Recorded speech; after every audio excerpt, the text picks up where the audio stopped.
Morning students. તો આપણે આગલા વિડિયોમાં જોઈ ગયા હતા કે સ્વાધ્યાય 2.2 ના દાખલા નંબર 1 થી 8. તો એમાં મિત્રો આપણે દાખલા નંબર 7 એ હોમવર્કમાં હતો અને દાખલા નંબર 9. તો જુઓ અહીંયા ખાલી દાખલા નંબર 9 ની ખાલી આપણે માહિતી મેળવી લઈએ, કદાચ કોઈને ના આવડે હોય તો. તો જુઓ અહીંયા કીધું છે કે રાહુલ અને હારૂનની હાલની ઉંમરનો ગુણોત્તર 5:7 છે. 4 વર્ષ પછી તેમની ઉંમરનો સરવાળો 56 વર્ષ થાય તો તેમની હાલની ઉંમર શોધવાની છે. મતલબ કે બંનેની, રાહુલની અને હારૂન બંને. તો અહીંયા આપણને ખબર જ છે કે આપણે લખી દઈએ કે રાહુલ અને હારૂનની હાલની ઉંમરનો ગુણોત્તર આપણને આપેલો છે 5:7. તો આપણે લખી દઈશું પહેલા એમ તમારે લખી દેવાનું રહેશે કે રાહુલ અને હારૂનની હાલની ઉંમરનો ગુણોત્તર 5:7 છે. હવે આપણે આગળ જોઈ ગયા હતા દાખલામાં એ પ્રમાણે આપણે ધારવાનું રહેશે. તો ધારો કે રાહુલની હાલની ઉંમર 5x છે અને હારૂનની હાલની ઉંમર 7x છે. ક્લિયર? 5:7 ગુણોત્તર થયો છે માટે આપણે બે સંખ્યાઓ કઈ થશે? તો કે એક સંખ્યા થશે 5x અને બીજી સંખ્યા થશે 7x. ક્લિયર? તો હવે જુઓ અહીંયા રાહુલની આપણે શું લીધી? ધારી લેવાનું કે ધારો કે રાહુલની હાલની ઉંમર 5x છે અને હારૂનની હાલની ઉંમર 7x છે. આટલી વસ્તુ લખી દીધી. એના પછી શું લખીશું આપણે? અહીંયા મને કીધું છે કે 4 વર્ષ પછી તેમની ઉંમરનો સરવાળો. તો ફરીથી લખવાનું કે 4 વર્ષ પછી રાહુલની ઉંમર તો કેટલી લીધી આપણે? તો કે 5x + 4. એ જ રીતે 4 વર્ષ પછી હારૂનની ઉંમર કેટલી થશે? 7x + 4. ક્લિયર? આ પ્રમાણે લખી દીધું. હવે એ કીધું છે કે તેમની ઉંમરનો સરવાળો કેટલો છે? 56 વર્ષ થાય છે. હવે અહીંયા શું થશે? તો કે બંનેની 4 વર્ષ પછીની બંનેની ઉંમરનો સરવાળો, ધેટ મીન્સ કે 5x + 4 + 7x + 4 = 56. ક્લિયર? તો જુઓ અહીંયા 5x 7x કેટલા થશે? 12x + 8 = 56. ક્લિયર થઈ ગઈ આટલી વસ્તુ? હવે સમીકરણ શું મળ્યું આપણને? તો કે 12x + 8 = 56. તો તમારે શું કરવાનું? હવે આનું સાદુરૂપ આપતા તમને આવડે છે તો એ પ્રમાણે આપણે x ની કિંમત શોધી દેવાની અને પછી x ની કિંમત જે મળી એમાં આપણે જે ધારી છે કિંમતો કે રાહુલની હાલની ઉંમર બરાબર 5x, તો 5 ગુણ્યા આપણે જે x મળ્યા હોય તે લખી દેવાના અને ગુણાકાર કરી દેવાનું. તો તે આપણને રાહુલની હાલની ઉંમર મળી જશે. એના પછી હારૂન છે તો હારૂનની ઉંમર છે 7x, તો 7 * x જે મળ્યા છે એનો ગુણાકાર તમને બંનેની હાલની ઉંમર મળી જશે. ક્લિયર? તો આપણે આ પ્રમાણે દાખલા નંબર 9 ગણી શકીએ. તો જોઈ શકો છો અહીંયા કે 12x કેટલા થશે? તો કે 56 - 8. તો 12x બરાબર હવે 56 - 8 કરીશું તો કેટલા રહેશે? તો કે 48. તો x બરાબર કેટલા થશે? 12 * 4 = 48. તો આપણને x બરાબર કેટલા મળશે? 4 મળી જશે. હવે 5 ગુણ્યા x કરી દેવાના અને 7 ગુણ્યા x એટલે બંનેની હાલની ઉંમર આપણને મળી જશે. ક્લિયર થઈ ગયું? હવે દાખલા નંબર 10 છે કે વર્ગખંડમાં છોકરા અને છોકરીઓની સંખ્યાનો ગુણોત્તર 7:5 છે. જો અહીંયા આ જ વસ્તુ છે, થોડું ડિફરન્ટ છે. આ વસ્તુ પણ તમને આવડેલું છે કે વર્ગખંડમાં શું હોય કે છોકરા અને છોકરીઓ બંને હશે તો બંનેની સંખ્યાનો ગુણોત્તર કેટલો આપ્યો છે? 7:5 છે. જો છોકરાઓની સંખ્યા છોકરીઓની સંખ્યા કરતાં 8 વધારે છે, વધારે હોય, શું કીધું છે અહીંયા? કોની સંખ્યા? છોકરાઓની સંખ્યા છોકરીઓની સંખ્યા કરતાં કેટલી વધારે થશે? 8 વધારે હોય તો વર્ગખંડમાં વિદ્યાર્થીઓની કુલ સંખ્યા આપણે શોધવાની રહેશે. હવે અહીંયા આપણને કીધું છે કે છોકરા અને છોકરીઓની સંખ્યાનો ગુણોત્તર આપણને કેટલો આપ્યો છે? 7:5. તો એ લખી દઈએ આપણને ગુણોત્તર આપ્યો છે બંનેનો 7:5.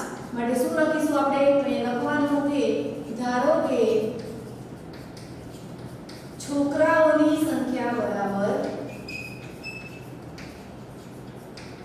7x અને છોકરીઓની સંખ્યા બરાબર કેટલા થશે? 5x. ક્લિયર આટલી વસ્તુ? હવે શું કીધું છે આપણને કે છોકરાઓની સંખ્યા કેટલી ધારી લીધી આપણે? 7x અને છોકરીઓની સંખ્યા બરાબર 5x. હવે આપણે શું કીધું છે કે છોકરાઓની સંખ્યા એ છોકરીઓની સંખ્યા કરતાં કેટલી વધારે છે? 8 વધારે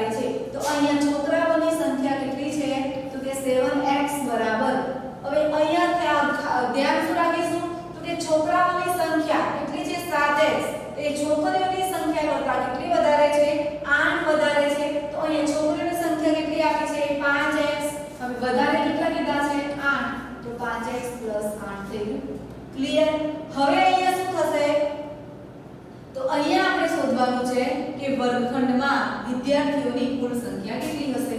તો જુઓ અહીંયા 7x અહીંયા +5 છે, આ બાજુ આવશે તો -5x = 8. ક્લિયર? એ તો એમના એમ રહેશે. ત્યારબાદ 7x - 5x એટલે 2x થઈ જશે. 2x = 8 માટે x = 8 ભાગ્યા 2 એટલે 2 4 8 માટે આપણને x બરાબર કેટલા મળશે? 4. હવે આપણને શું કીધું છે કે વર્ગખંડમાં કુલ કેટલા વિદ્યાર્થીઓ હશે? આપણે કુલ સંખ્યા શોધવાની કીધી છે. માટે પહેલા શોધવું શું પડશે? તો કે છોકરાઓની સંખ્યા કેટલી છે? 7x. તો 7 * x એટલે x = 4 એટલે 28. આ શું છે? તો કે છોકરા 5 * x એટલે 5 * 4 બરાબર કેટલા થશે? 20. આ શું થશે? તો કે છોકરીઓ. હવે અહીંયા કીધું છે કે કુલ સંખ્યા બરાબર. તો કુલ સંખ્યા બરાબર શોધવાનું હોય તો શું થાય? તો કે છોકરીઓની સંખ્યા પ્લસ છોકરાઓની સંખ્યા બંનેનો શું કરી લઈએ આપણે? સરળ. તો કુલ સંખ્યા બરાબર કેટલા થશે? 28 + 20. તમારે લખવાનું કે છોકરાઓની સંખ્યા વત્તા છોકરીઓની સંખ્યા. તો 28 + 20 એટલે કેટલા થઈ જશે? 48. તો કુલ સંખ્યા કેટલી મળી આપણને? તો કે 48. ક્લિયર આટલી વસ્તુ? એના પછી સમજણ પડી ગઈ દાખલામાં. એના પછી છે દાખલા નંબર 11. અહીંયા ખાસ ધ્યાન શું રાખવાનું છે કે તમારે નીચે લખી દેવાનું 10મા દાખલા એન્ડિંગમાં કે એક વર્ગખંડમાં છોકરાઓની સંખ્યા હશે 28 અને છોકરીઓની સંખ્યા હશે 20. આમ વર્ગખંડમાં કુલ સંખ્યા હશે 48. ક્લિયર? હવે છે દાખલા નંબર 11. આ દાખલો ખાસ ધ્યાનથી જોવાનો છે કે ભરતના પિતાજી ભરતના દાદા કરતા 26 વર્ષ નાના અને ભરત કરતા 29 વર્ષ મોટા છે. હવે અહીં આપણને શું કીધું છે કે ભરતના પિતાજી ધેટ મીન્સ કે ભરતના પપ્પા ભરતના દાદા કરતા 26 વર્ષ નાના છે. એના પિતાજી છે એના દાદા કરતા કેવા છે? 26 વર્ષ નાના છે અને ભરત કરતા 29 વર્ષ કેવા થયા? મોટા થયા. તો જો ત્રણેયની ઉંમરનો સરવાળો 135 વર્ષ હોય તો ત્રણેયની ઉંમર આપણે શોધવાની છે. હવે જો આ બધી જ વસ્તુ કોના ઉપર ડિપેન્ડ છે? ભરત ઉપર. આપણે ધારી લઈએ. ધારો કે શું લખી દઈશું? તો કે ભરતની ઉંમર x વર્ષ છે. ધારો કે ભરતની ઉંમર x વર્ષ છે. ક્લિયર? હવે અહીંયા શોધવાની શું થશે આપણે? તો કે ભરતના પિતા એ શું થયું? તો કે ભરત કરતા કેટલા વર્ષ મોટા થયા? તો ભરતના પિતા ભરતના કરતા 29 વર્ષ કેવા થયા? મોટા. તો અહીંયા લખીએ તો ભરતના પિતાજીની ઉંમર શું થશે? અહીંયા શું કીધું છે કે ભરતના પિતાજી ભરતના દાદા કરતા 26 વર્ષ નાના અને ભરત કરતા 29 વર્ષ મોટા છે. તો ભરતના પિતાજીની ઉંમર શું થશે? તો કે ભરતની ઉંમર કેટલી છે? તો કે x વર્ષ. હવે ભરત કરતા કેટલા વર્ષ મોટા થયા એના પપ્પા? તો કે 29 વર્ષ. તો એના પિતાની ઉંમર કેટલી થશે? તો કે x + 29 વર્ષ. ક્લિયર? એના પછી આપણે શોધીએ તો ભરતના દાદાની ઉંમર. અહીંયા શું કીધું છે આપણને? જો અહીંયા કીધું કે ભરતના પિતાજી ભરતના દાદા કરતા 26 વર્ષ નાના છે અને ભરત કરતા 29 વર્ષ મોટા છે. તો આ શું થઈ ગયું? ભરતના પિતાજીની ઉંમર કેટલી પડી ગઈ આપણને? x + 29. હવે આપણે શું કરીએ? તો કે ભરતના દાદા ભરતના પિતા કરતા 26 વર્ષ કેવા થયા? 26 વર્ષ મોટા થશે. હવે અહીંયા જો પિતાની ઉંમર શોધી દીધી. હવે શોધીએ આપણે ભરતના દાદાજીની ઉંમર. ભરતના દાદાની ઉંમર. ક્લિયર? તો ભરતના પિતાની ઉંમર કેટલી મળી આપણને? x + 29 વર્ષ મળી. તે આપણે લખી દીધું કે શું લખ્યું કે ભરતના પિતા ભરત કરતા 29 વર્ષ મોટા છે. માટે શું લખ્યું આપણે? x + 29.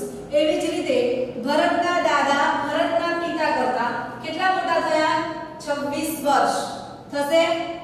ભરતના પિતા છે એના દાદા છે એના પિતા કરતા કેટલા વર્ષ મોટા થશે?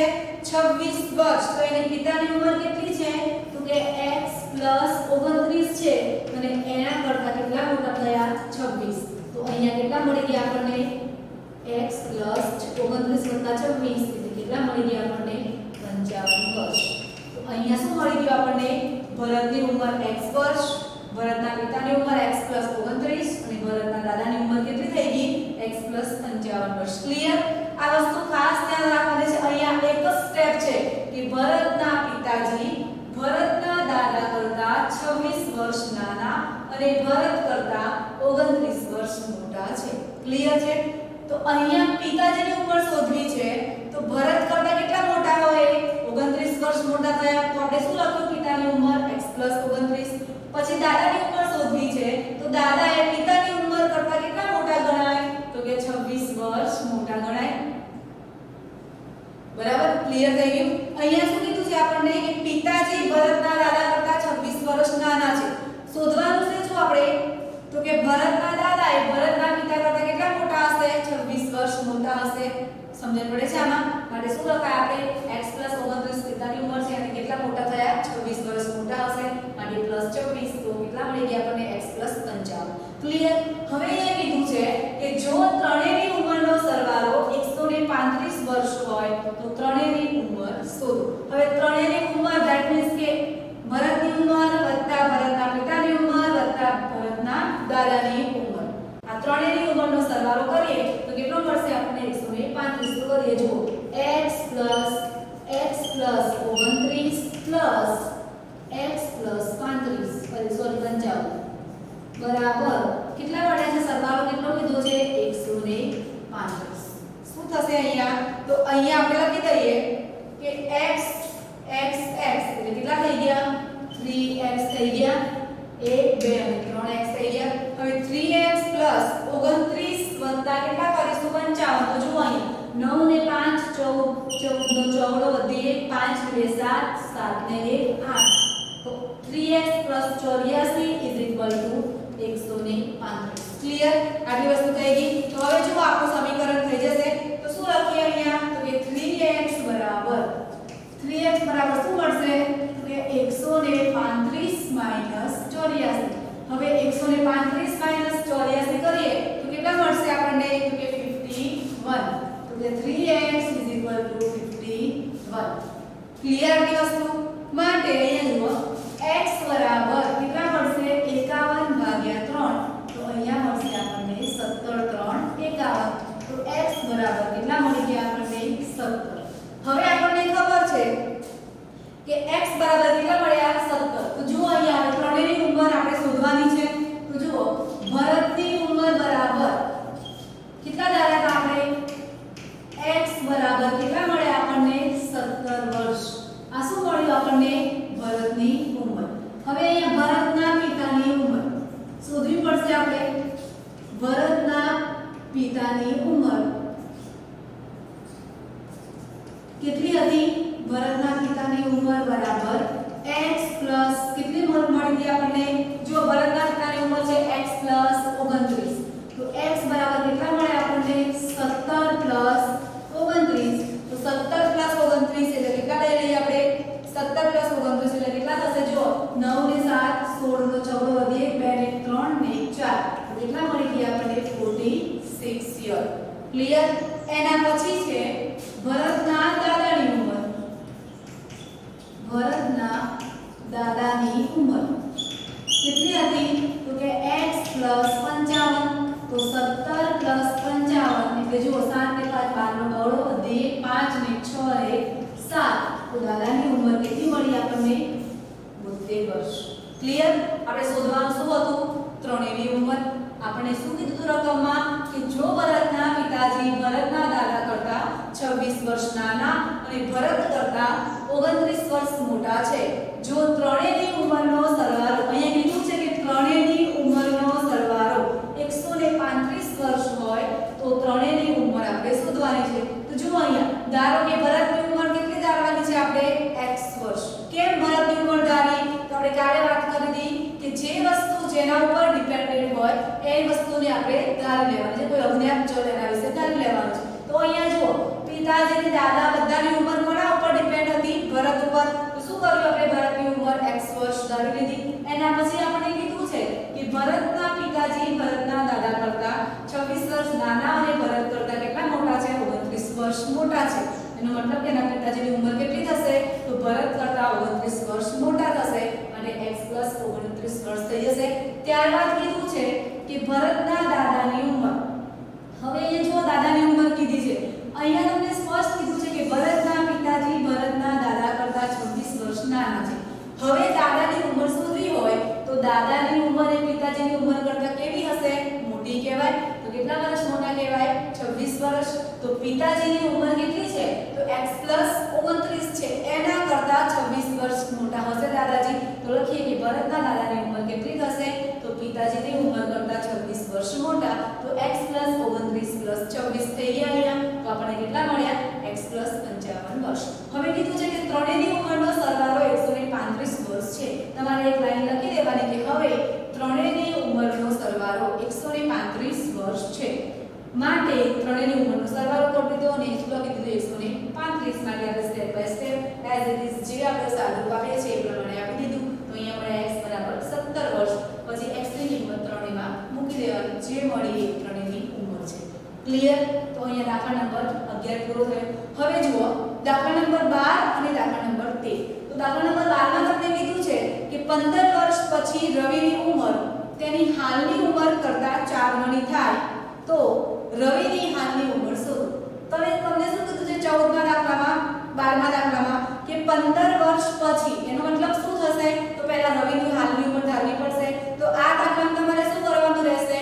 તો કે રવિની હાલની ઉંમર કેટલી થશે? તો કે x વર્ષ થશે. એના પછી તમને કીધું છે કે 15 વર્ષ પછી રવિની ઉંમર તેની હાલની ઉંમર કરતા 4 ગણી. તો અહીંયા ધ્યાન શું રાખશો? તો કે રવિની હાલની ઉંમર કરતા 4 ગણી છે. તો શું થશે? તો પહેલા લખવાનું કે 15 વર્ષ પછી રવિની હાલની ઉંમર 4 ગણી છે.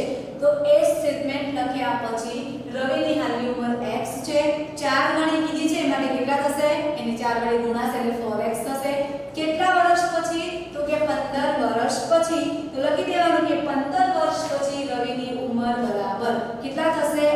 4x + 15. સોરી x + 15 થશે. 15 વર્ષ પછી 4 ગણી કીધી છે એટલે 4x થઈ ગયા. પહેલા શું કર્યું તમે? તો કે રવિની હાલની ઉંમર x ધારી. એના પછી શું થશે? તો કે રવિની હાલની ઉંમરના 4 ગણા. તો કેટલા મળી ગયા આપણને? 4x. એના પછીનું સ્ટેપ છે 15 વર્ષ પછી રવિની ઉંમર.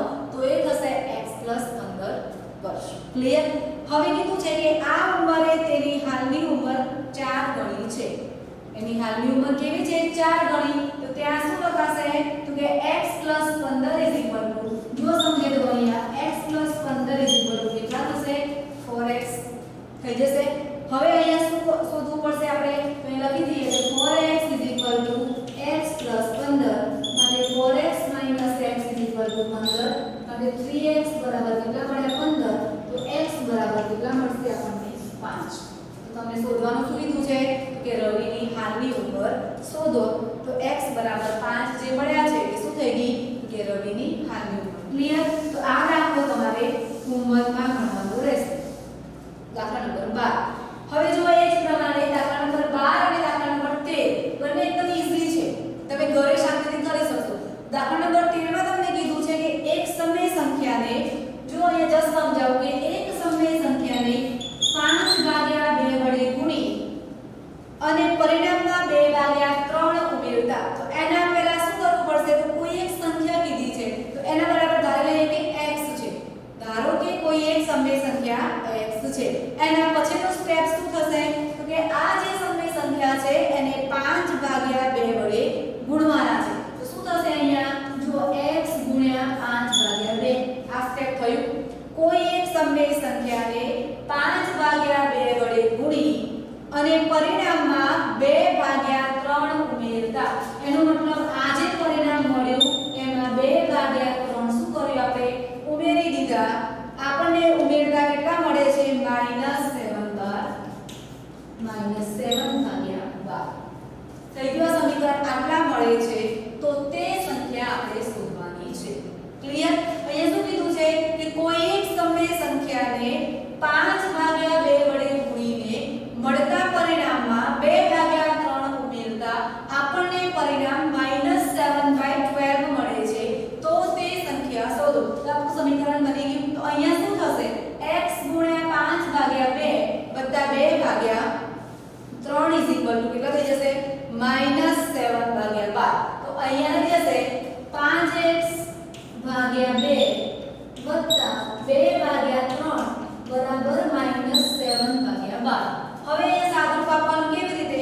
તો આ 5x ભાગ્યા 2 એમના જ રાખવાના, 2 ભાગ્યા 3 ને ઉઠાઈને પેલી બાજુ લઈશું માઈનસ થઈ જશે, પછી 12 અને 3 નો લસાઅ લઈ લેવાનો અને આપણે એઝ ઇટ ઇઝ જેમ આપણે શોધતા હતા ચલ એ પ્રમાણે આપણે સમીકરણ ઉકેલી દેવાનું અને ત્યારબાદ જે સંખ્યા મળી એ આપણી સમી સંખ્યા હશે. ક્લિયર? હવે જો દાખલા નંબર 14, દાખલા નંબર 14 માં જોવાનું છે આપણે, તો તમારે આ રીતે જે મેં તમને સમજાયા છે દાખલા નંબર 12 અને દાખલા નંબર 13 એ બંને તમારે હોમવર્ક રહેશે. તો HW માં શું આવશે? દાખલા નંબર 12 અને દાખલા નંબર 13. હવે 14મો છે કે લક્ષ્મી એક બેંકમાં ખજાનચી છે. તેની પાસે અનુક્રમે ₹100, ₹50 અને ₹10 ના મૂલ્યની ચલની નોટો છે. લક્ષ્મી શું છે તો કે બેંકમાં ખજાનચી છે, મતલબ કે કેશિયર રહે એ રીતે. તો એની પાસે કેટલી છે? અનુક્રમે ₹100, ₹50 અને ₹10 ના મૂલ્યની ચલની નોટો છે. આ નોટોની સંખ્યાનો ગુણોત્તર અનુક્રમે આપણને આપ્યો છે 2:3:5 છે. જો કુલ રકમ ₹4 લાખ હોય તો લક્ષ્મી પાસે દરેક મૂલ્યની કેટલી ચલની નોટો હશે? હવે અહીંયા તમને શું કીધું છે પહેલા? તો લક્ષ્મી જોડે ₹100, ₹50 અને ₹10 ના મૂલ્યની ચલની નોટો છે. હવે આ જે ચલની નોટો છે એના મૂલ્યનો ગુણોત્તર આપણે કેટલો આપ્યો છે? 2:3:5 અને કુલ રકમ કેટલી છે એના જોડે? તો કે 4 લાખ રૂપિયા. તો લક્ષ્મી પાસે દરેક મૂલ્યની કેટલી ચલની નોટો હશે? દરેક મૂલ્યની ધેટ મીન્સ કે 100 ની, 50 ની, 10 ની ટોટલ કેટલી નોટો હશે? તો અહીંયા પહેલા શું લખી દઈએ આપણે? તો લખીએ પહેલા તો લક્ષ્મી પાસે ₹100, લક્ષ્મી પાસે ₹100, ₹50 અને ₹10 ની નોટોની સંખ્યાનું પ્રમાણ કેટલું કીધું છે આપણને? 2:3:5 છે. કેટલા પ્રમાણમાં નોટો છે? અનુક્રમે 2:3:5 છે. તો અહીંયા આપણે શું થશે? કીધું છે ગુણોત્તર કેટલો આપ્યો છે? 2:3:5. તો શું થશે હવે? તો આપણે ધારીએ છીએ એ પ્રમાણે ધારી લેવાનું. આપણે ગુણોત્તર વાળા દાખલામાં જેમ સંખ્યા ધારતા હતા એમ આપણે સંખ્યા ધારી લઈશું. ક્લિયર? તો અહીંયા જુઓ દાખલા નંબર 14 અહીંયા કન્ટિન્યુ છે. તો ધારો કે લક્ષ્મી પાસે શું ધારીએ છીએ હવે? ધારો કે લક્ષ્મી પાસે ₹100, ₹50 અને ₹10 ની નોટોની સંખ્યા, ₹10 ની નોટ અનુક્રમે કેટલી થશે? અનુક્રમે શબ્દ વાપર્યો છે એટલે કેટલી થશે? તો 100 ની 2x, 50 ની 3x અને 5x છે. ક્લિયર? આટલી વસ્તુ આપણને આપી દીધી છે. હવે અહીંયા આપણને ખબર છે કે લક્ષ્મી પાસે આ જે નોટો છે એનો ગુણોત્તર કેટલો હતો? 2:3:5 હતો. તો અહીંયા હવે આપણે શું કરીશું? તો તમને ખબર છે કે લક્ષ્મી પાસે ₹100 ની કિંમત કેટલી થશે? 2x, 50 ની કિંમત થશે 3x અને 10 ની કિંમત થશે 5x. માટે આપણે 100 ની, 50 ની અને 10 ની નોટની કિંમત શોધી લઈએ. તો જુઓ અહીંયા લખીએ આપણે ₹100 ની નોટની કિંમત કેટલી થશે? ₹100 ની નોટની કિંમત આપેલી છે તો શું લઈશું આપણે? તો કે 2x * 100 લખાય આ રીતે. તો કેટલા થઈ ગયા? 200x. લખી શકીએ આપણે આ રીતે. એવી જ રીતે ₹50 ની નોટની કિંમત કેટલા આવશે 50 ની નોટમાં? તો કે 50 એટલે 3x, તો 50 * 3x, તો કે 3x * 50 તો કેટલા આવશે? 5 × 3 = 15 એટલે કે 150x. હવે ₹10 ની નોટની કિંમત કેટલી છે? 5x * 10 તો 10 * 5 એટલે 50x. ક્લિયર? આટલી વસ્તુ થઈ ગઈ. એના પછી આપણે શું કીધું છે? હવે લક્ષ્મી પાસે કુલ રકમ કેટલી છે? એ લખી દઈએ કે હવે લક્ષ્મી પાસે કુલ રકમ ₹4 લાખ છે. છે કુલ રકમ આટલી છે તો લક્ષ્મી પાસે દરેક ઉંમરની દરેક સંખ્યાની કેટલી નોટો હશે ધેટ મીન્સ કે દરેક મૂલ્યની કેટલી નોટો હશે તો અહીંયા આપણે શું કરવું પડશે તો રૂપિયા 100 ના નોટની કિંમત પ્લસ રૂપિયા 50 ના નોટની કિંમત પ્લસ રૂપિયા 10 ના નોટની કિંમત બરાબર ટોટલ રકમ કેટલી થશે તો કે 4 લાખ રૂપિયા તો થઈ જશે અહીંયા તો જુઓ ડાયરેક્ટ લખી દઈએ 100 ની નોટની કિંમત એટલે કેટલા મળે આપણને 200x 50 ના નોટની કિંમતમાં 150x અને અહીંયા કેટલા મળી ગયા 50x તો શું લખી દઈએ ડાયરેક્ટ તો 200x 150x 50x ટોટલ કેટલા છે તો કે 4 લાખ ક્લિયર એટલે વસ્તુ તમારે એક સ્ટેટમેન્ટ લખવાનું ઉપર કે હવે રૂપિયા 100 ની નોટની કિંમતનો સરવાળો વત્તા રૂપિયા 100 ની નોટ વત્તા રૂપિયા 50 ની નોટ રૂપિયા 10 ની નોટની કિંમતનો સરવાળો બરાબર કુલ રકમ તો આ સરવાળો થઈ ગયો તો જુઓ 200 ને 150 150 ને 50 એટલે 200 200 વત્તા 200 એટલે કેટલા થઈ જશે 400x કેટલા મળશે આપણને 4 લાખ ક્લિયર હવે જુઓ x બરાબર 4 લાખ ભાગ્યા 400 થઈ જશે 4 લાખ ભાગ્યા 400 તો શું થઈ જશે અહીંયા 1000 આવશે તો x બરાબર અથવા તો જો આ શું ગઈ 4000 ભાગ્યા 4 ઉપર કેટલા બનશે 1000 તો આપણને કેટલા મળ્યા x બરાબર 1000 મળ્યા હવે અહીંયા દાખલો પૂરો થતો નથી x બરાબર આપણને કેટલા મળ્યા છે 1000 મળ્યા છે હવે આપણે શોધવાનું છે શું તો કે દરેક મૂલ્યની કેટલી ચલની નોટો છે એ આપણે શોધવી પડશે તો એના માટે આપણે શું કરીએ હવે જે x ની કિંમત મળી છે એ 3 માં મૂકવી પડશે પાછી તો મૂકી દઈએ તો રૂપિયા 100 ની નોટની કિંમત બરાબર મૂકીએ અહીંયા હવે રૂપિયા 100 ની નોટની કિંમત બરાબર કેટલા હતા 100 ની નોટની કિંમત કેટલી મળી આપણને તો કે 2x છે તો અહીંયા 2x લખી દઈએ તો 2 ગુણ્યા x એટલે x બરાબર કેટલા મળ્યા 1000 તો અહીંયા કેટલા મળી ગયા આપણને 2000 એવી જ રીતે રૂપિયા 50 ની નોટની કિંમત કેટલા છે 3x તો 3 ગુણ્યા 1000 માટે કેટલા મળશે આપણને 3000 રૂપિયા મળે આ રીતે એ જ રીતે રૂપિયા 10 ની નોટની કિંમત બરાબર 5x તો કેટલા મળશે 5 ગુણ્યા 1000 બરાબર કેટલા મળી ગયા આપણને 5000 તો જુઓ અહીંયા આન્સર મળી ગયો 5000 સોના મૂલ્યની નોટની કિંમત થશે